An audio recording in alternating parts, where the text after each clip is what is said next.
Between 1950 and 1963, Italy's GDP grew faster than almost any country on earth. Industrial output doubled and doubled again. The north of the country, Turin, Milan, Genova, became one of the most productive manufacturing regions in the whole world. At the heart of this transformation were its cars. Fiat had been making cars in Turin since 1899, but it was the post war years that the industry truly exploded. Fiat, Alfa Romeo, Lancia, Ferrari. These were all cars that redefined Italy during the post war, especially the Fiat 500. It was launched in 1957 and became one of the most defining objects of the 20th century. A tiny, round vehicle, barely larger than a bathtub, that didn't cost much. This became one of Italy's population most used cars. If the cars put Italy on the road, Alitalia put it in the sky. The airline was founded in 1946, just 1 year after the end of the Second World War, in an Italy that couldn't even afford to feed itself. But that was precisely the point. Alitalia was not just a transport company, it was a declaration that Italy intended to be a modern nation, an international nation that moved on after the war, with confidence and style. The airline's uniforms, designed in the 1960s by Emilio Pucci, the Florentine aristocrat turned fashion revolutionary, were among the most celebrated in the world, vivid, sculptural, and unmistakably Italian. Every detail was considered, and every detail communicated the same thing: la bella figura, the beautiful impression which Italy wanted to make in this new context.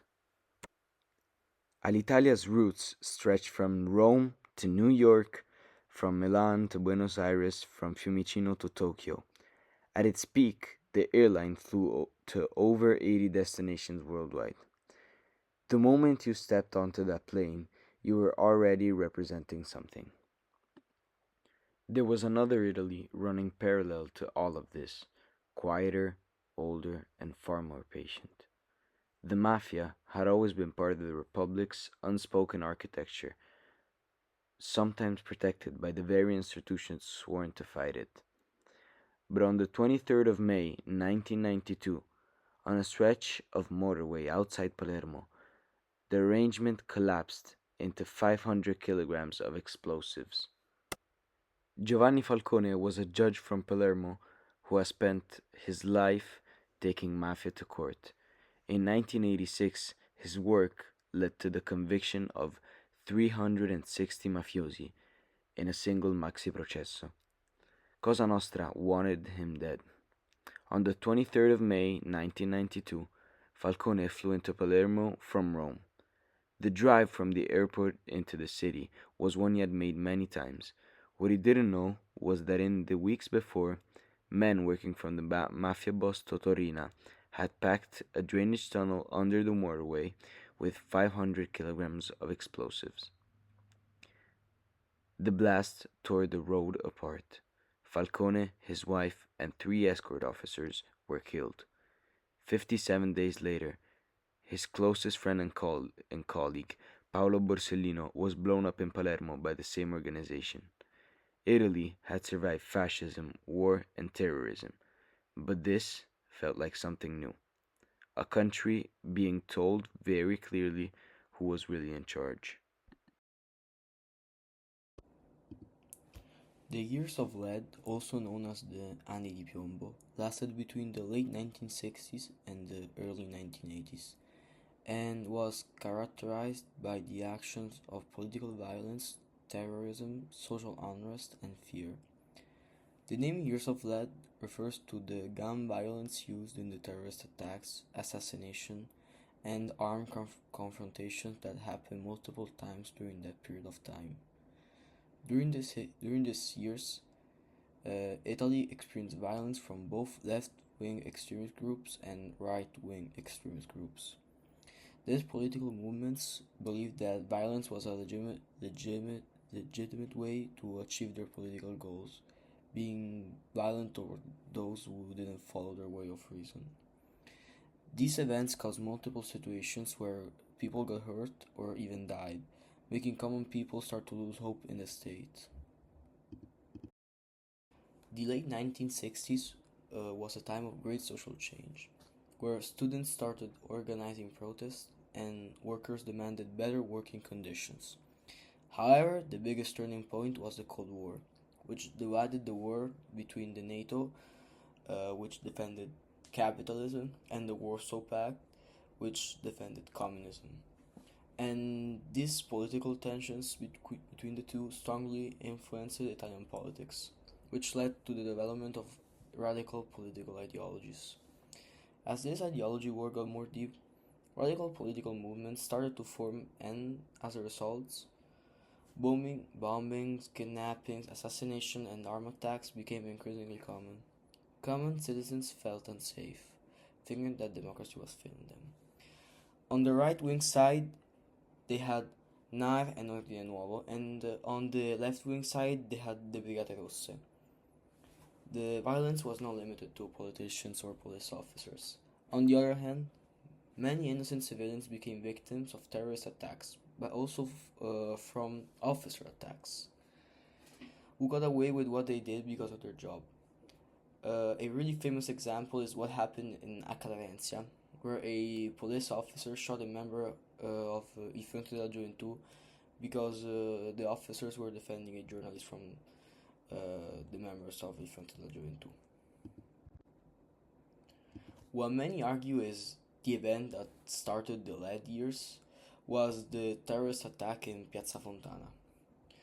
On December 12, 1969, a group of terrorists that is still unknown today placed a bomb in a bank in Piazza Fontana, which is a square in Milan, killing 17 civilians and injured many people.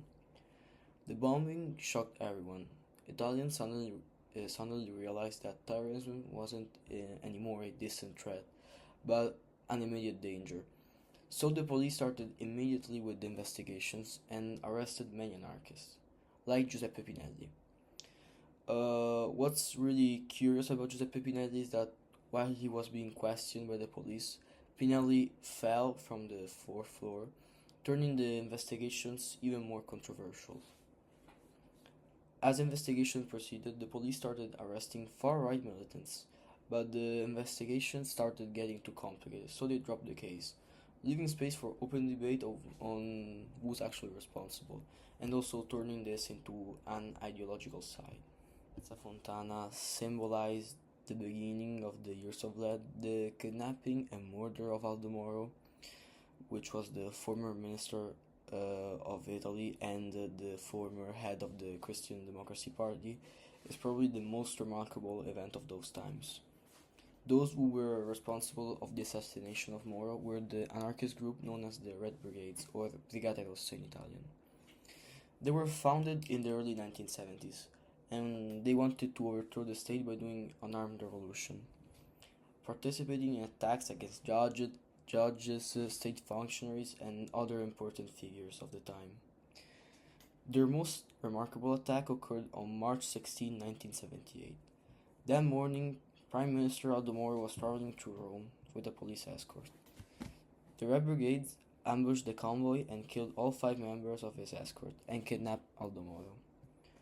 Moro was working on the Compromesso Storico back then, which is a pact that included the Italian Communist Party and the DC and the Christian Democracy Party to make them cooperate, something that was seen impossible back then. Moro was held prisoner for 55 days in Via Gradoli. The Red Brigades used him to try to negotiate with the state in freeing their comrades, but most of the state heads decided not to negotiate with the Red Brigades to defend the state's authority. Moro also wrote letters to his beloved ones and to other politicians. In every letter, as time goes by, we can see how he gets more and more desperate.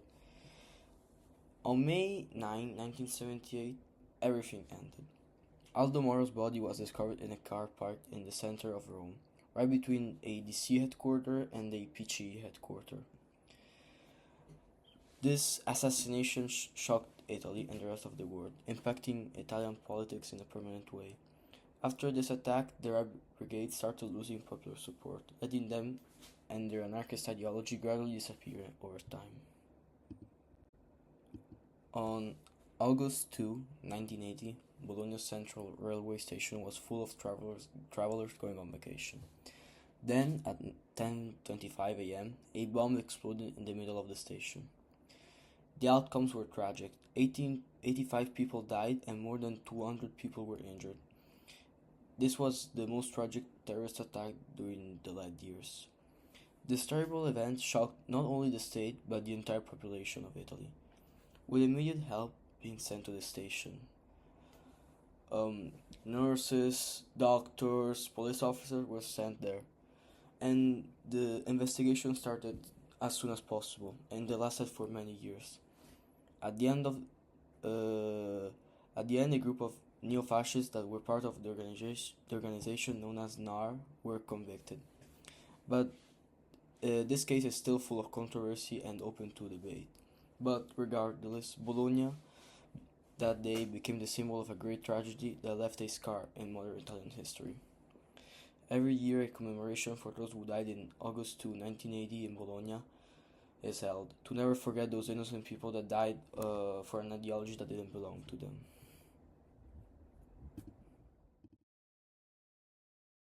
By the beginning of the 1990s, Italy's political balance seemed bulletproof.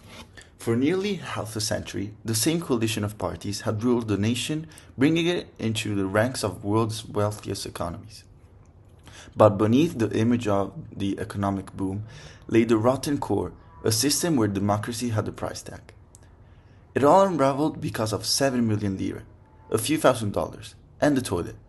Mario Chiesa, a socialist official running a Milanese care home, was caught in a police sting, taking a bribe from a small cleaning company. In panic, Chiesa locked himself in the office bathroom, desperately trying to flush stacks of illicit cash away.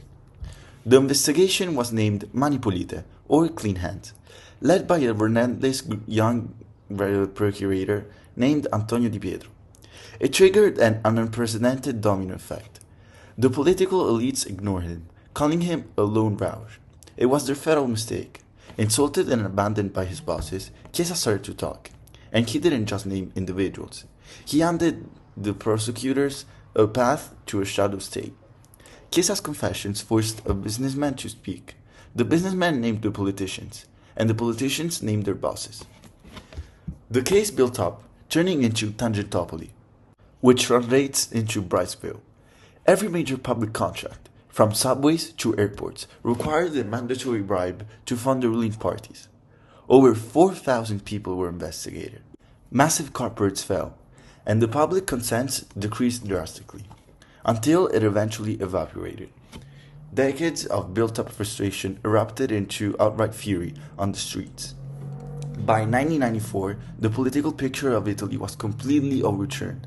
The parties that had built post-war Italy collapsed. The First Republic was dead. The entire ruling class had been wiped off, leaving behind a massive vacuum. Ultimately leading to the arrest of Italy's Prime Minister Craxi, which happened in front of the Hotel Raffaele. There Craxi was met also by a mob of angry citizens, who symbolically threw coins at him. This event marked the end of the First Republic and of Tangentopoli, a system which represented Italy's hidden corruption. By 1994, the Tangentopoli scandals had completely wiped out Italy's traditional government. The political parties that had ruled for nearly 50 years collapsed and vanished overnight, leaving behind a massive vacuum of power. Millions of voters felt entirely abandoned, terrified that the untouched newly formed political left, the former Communist Party, would now sweep into power by default. The country was trapped in a void of deep political fear, waiting for someone new to fill the empty space. That savior came from the business world. Silvio Berlusconi was already one of the most famous and powerful men in Italy. He had spent decades building a massive empire, starting in the 1970s as a real estate tycoon who constructed entire modern residential neighborhoods around Milan. From there, he conquered the media landscape. He broke the state's monopoly for television by creating Italy's first and largest private TV network, Mediaset. He also bought AC Milan, transforming the soccer club into a global powerhouse. To an Italian public exhausted by grey corruption politicians, Berlusconi looked like the ultimate winner, a man of wealth and modern success. In January 1994, he used his business instincts to launch a political coup. Instead of holding a traditional press conference, he sent a polished pre-recorded videotape to every news station. Looking directly into the camera, he announced he was entering the field. He named his brand new party Forza Italia, turning a stadium soccer chant into a political movement. His campaign was run like a corporate product launch. Berlusconi used the marketing executives from his own advertising companies to build a party from scratch in just a few months. He presented himself as the ultimate shield against the communist threat, promising to run the country like a successful business with lower taxes and a new Italian miracle. His own TV channels flooded living rooms with non-stop flashy propaganda, changing politics into entertainment. The strategy worked. In March 1994, Berlusconi successfully blocked the left, won the election, and formed his first government. To rule, the billionaire businessman created a highly unusual coalition, bringing regional separatists from the north and right-wing nationalists from the south. Though his first government would only last a few turbulent months before collapsing due to the internal rivalries, the precedent was set. The tycoon was successfully filled the vacuum, proving that in the new television age, immense wealth and media could conquer a nation, making the way for these future governments which would become the longest government of the Italian Republic. By the late 1990s, Italy was recovering from years of political instability and seeking for long-term economic security. The solution came from Europe. Italy became one of the founding members of a historic monetary union, the adoption of a single shared European currency, called the euro. To qualify for entry into the system, Italy had to meet strict financial standards established by the European Union. The massive effort required the expertise of Italy's top economic minds. While political leaders like Romano Prodi managed the government, key functionaries, including Carlo Ciampi, worked behind the scenes to reduce the national deficit, control public debt, and prepare Italy's economy for the transition. For Italy's leadership, joining the Eurozone was a major achievement that proved that the nation belonged in the core of a modern unified Europe. In 1999, the euro officially replaced the Italian lira for banking transactions, and by 2002, euro banknotes and coins completely entered public circulation. Initially, the transition brought distinct advantages. Italy's borrowing costs dropped significantly because the international financial markets trusted the stability of the euro. However, the new system also created structural challenges. Historically, when Italy faced economic stagnation, the government could devalue the lira to make Italian exports cheaper and more competitive globally. Under the euro, this economic tool was no longer available. Furthermore, many citizens experienced a noticeable increase in the daily cost of living and blamed the new currency for rapid price hikes. While the euro successfully anchored Italy to the European economy, it also created early public skepticism toward the European Union. By 2010, investors over Europe began to panic over the massive size of Italy's public debt, making other countries doubt Italy's ability to pay back what it owned. The first cause of the crisis was the spread, the difference between Italy's and German government bonds interest rates. While the markets plummeted, Italy's spread rose steadily and dangerously. The country was on the verge of bankruptcy. and European countries feared that Italy's collapse would have threatened the entire European economy's stability. At the center of this emergency was Silvio Berlusconi, who was serving his third term as prime minister. Instead of managing the financial crisis, Berlusconi dealt with personal scandals and legal battles, which brought other leaders to question his ability to govern, and bringing them to doubt the whole Italian government. Having acknowledged that he had lost consent, Berlusconi resigned from his charge in November of 2011. What brought him to make the decision was also the great pressure imposed by the economists and the President of the Republic himself. To stabilize the nation, he was replaced by an elected economist, Mario Monti, who led the technocratic government in charge of enforcing strict austerity measures.